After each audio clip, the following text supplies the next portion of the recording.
ವಿನಯ್ ಅವರ ಈ ಸ್ಥಿತಿಗೆ ಕಾರಣ ಏನು ಅಥವಾ ಯಾರು ಅಂತಕ್ಕಂಥದ್ದನ್ನ ಅವರ ಡೆತ್ ನೋಟ್ನಲ್ಲಿ ಬರೆದಿಟ್ಟಿದ್ದಾರೆ. ಈಗ ನಾವು ಬೆಳಗ್ಗೆಯಿಂದ ಕಾಯ್ತಾ ಇದ್ದೇವೆ. ಮಾನ್ಯ ಅಶೋಕ್ ಅವರು ವಿರೋಧ ಪಕ್ಷದ ನಾಯಕರು ಕೂಡ ಬಂದಿದ್ರು.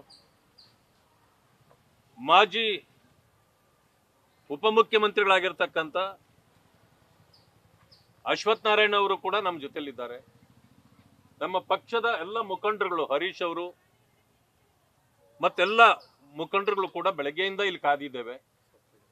ಸಪ್ತಗಿರಿ ಗೌಡರು, ನಾವೆಲ್ಲನೂ ಕೂಡ ನಾವು ಬೆಳಗ್ಗೆ 10:11 ಗಂಟೆಗೆ ಇಲ್ಲಿ ಬಂದಿದ್ದೇವೆ. ಆಗ್ಲಿಂದ ಕೇಳ್ತಾ ಇದ್ದೇವೆ, ಅವರು ಕೊಟ್ಟಿರ್ತಕ್ಕಂಥ ಹೆಸರುಗಳನ್ನ ನೀವು FIR ಅಲ್ಲಿ ಸೇರಿಸಿದ್ದೀರಾ ಅಂತ. ನಮ್ಮ ಹತ್ರ ಮಾತಾಡುವಾಗ ಎಲ್ಲ ಸೇರಿಸಿದ್ದೀವಿ, ನೀವೇನು ವರಿ ಮಾಡಬೇಕಾಗಿಲ್ಲ ಅಂತ. DCP ಅವರು ಇಲ್ಲಿ ಬಂದಿದ್ರು. ಬಂದು ಇಲ್ಲೇ ನಿಂತಿದ್ದಾಗ ಅವರು ಹೇಳಿದ್ರು, ಏನು ತೊಂದರೆ ಇಲ್ಲ, ಸೇರಿಸಿದ್ದೇವೆ. 108 ಅಲ್ಲಿ ನಾವು ಕಂಪ್ಲೇಂಟ್ ಮಾಡಿದ್ದೇವೆ, ಜೊತೆಗೆ FIR ಹಾಕಿದ್ದೇವೆ ಅಂತ ಹೇಳಿದ್ದಾರೆ. ಆದ್ರೆ ಈಗ ನೋಡಿದ್ರೆ ಕೇವಲ ಅವ್ರು ಯಾರು ಮೈನಾ ಅಂತಕ್ಕಂಥವ್ರ ಒಂದು ಹೆಸರಿದೆ, ಮುಂತಾದವರು ಅಂತಿದ್ದಾರೆ. ಮುಂತಾದವರು ಯಾರು? DCM ಅಶ್ವಥ್ ನಾರಾಯಣ್ ಅವರ, ಚಲವಾದಿ ನಾರಾಯಣ ಸ್ವಾಮಿ ಅವರ, ಹರೀಶ್ ಅವರ? ಹೇಳ್ಬೇಕಲ್ಲ ನೀವು. ನಮ್ಮನ್ನಾದ್ರೂ ಸೇರಿಸ್ರಿ ಕೊನೆ ಪಕ್ಷ. ಇಂಥ ಪೊಲೀಸ್ ಬೇಜವಾಬ್ದಾರಿಯನ್ನು ನಾವು ಯಾವತ್ತೂ ಕಂಡಿಲ್ಲ. ಬೆಳಗ್ಗೆಯಿಂದ ನೋಡ್ತಾ ಇದ್ದೇವೆ ನಾವು. ಮಾತಾಡಿದ್ರೆ ಹೇಳ್ತಾರೆ ವಿರೋಧ ಪಕ್ಷದ ನಾಯಕರು ಅಂದ್ರೆ ಡಿ ಫ್ಯಾಕ್ಟೋ ಚೀಫ್ ಮಿನಿಸ್ಟರ್ ಅಂತೆ. ಸಿದ್ದರಾಮಯ್ಯನವರು ವಿರೋಧ ಪಕ್ಷದ ನಾಯಕರಾಗಿದ್ದಾಗ ಇದೇ ರೀತಿ ಕೊಡಗಿನಲ್ಲಿ ಯಾರೋ ಒಂದು ಮೊಟ್ಟೆ ಬಿಸಾಕಿದ್ರು ಅಂತೆ. ಬೀದಿಯಲ್ಲಿ ನಿಂತು ಡಿ ಫ್ಯಾಕ್ಟೋ ಚೀಫ್ ಮಿನಿಸ್ಟರ್ ಬಂದಿದ್ದೀನಿ, ನನ್ನ ಮೇಲೆ ಹೀಗೆ ನಡೆಸ್ತೀರಾ ನೀವು ಅಂತ ಕೇಳಿದ್ರಲ್ಲ ಮಾನ್ಯ ಮುಖ್ಯಮಂತ್ರಿಗಳೇ. ಈಗ ನಾವೇನು ಬೆಳಗಿಂದ ಇಲ್ಲಿ ನಿಂತಿದ್ದೇವೆ. ಆ ಇನ್ಸ್ಪೆಕ್ಟರ್ ಈ ಕಡೆ, ಸರ್ಕಲ್ ಇನ್ಸ್ಪೆಕ್ಟರ್ ತಿರುಗಿ ನೋಡಿಲ್ಲ ಈ ಕಡೆ. DCP ಅವರು ನಾವು ಇಲ್ಲಿ ನಿಂತಿದ್ರು ಕೂಡ ಸಲೀಸಾಗಿ ಗಾಡಿ ಹತ್ತಿ ಹೊರಟೋದ್ರು. ಇದು ನಿಮ್ಮ ಬೇಜವಾಬ್ದಾರಿತನ ಅಲ್ವಾ? ಮುಖ್ಯಮಂತ್ರಿಗಳು ಯಾರನ್ನ ರಕ್ಷಣೆ ಮಾಡಕ್ ನೋಡ್ತಿದ್ದೀರಿ? ನಮ್ಮ ಕಾರ್ಯಕರ್ತರನ್ನ ನೀವು ಈ ರೀತಿ ನಡೆಸ್ಕೊಳ್ಳೋದಾದ್ರೆ ನಾವು ನಮ್ಮ ತೀರ್ಮಾನಗಳನ್ನು ಮಾಡಬೇಕಾಗತ್ತೆ.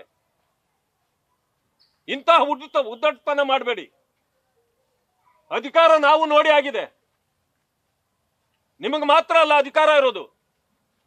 ಈ ಅಧಿಕಾರ ಕೊಟ್ಟವರು ಈ ಅಧಿಕಾರವನ್ನ ಕಿತ್ಕೊಳ್ಳೋ ಕಾಲನೂ ಬರ್ತದೆ. ಕಾರ್ಯಕರ್ತರಿಗೆ ನ್ಯಾಯ ಕೊಡಬೇಕು. ಇವತ್ತು ಈ ಕುಟುಂಬ ಎಷ್ಟು ನೋವಿನಲ್ಲಿದೆ. ನಮ್ಮ ಅಧ್ಯಕ್ಷರಾಗಿರ್ತಕ್ಕಂಥ ವಿಜೇಂದ್ರ ಅವರು ನಾಳೆ ಅವರು ಕೊಡಗಿಗೆ ಹೋಗ್ತೀನಿ ಅಂತ ಹೇಳಿದ್ರು.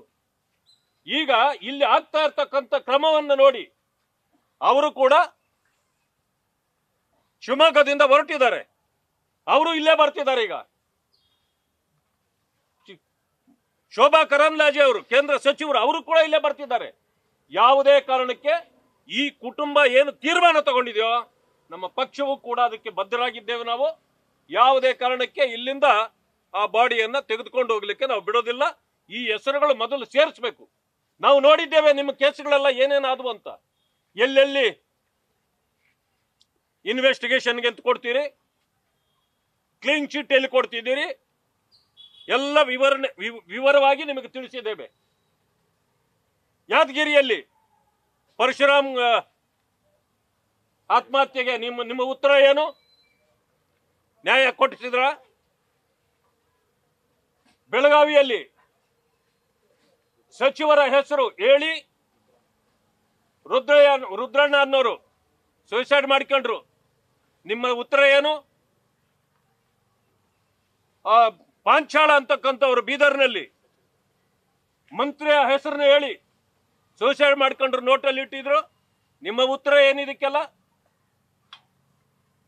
ವಾಲ್ಮೀಕಿ ನಿಗಮದಲ್ಲಿ 187 ಕೋಟಿ ಹೊಡೆದಿರಲ್ಲ ನೀವು.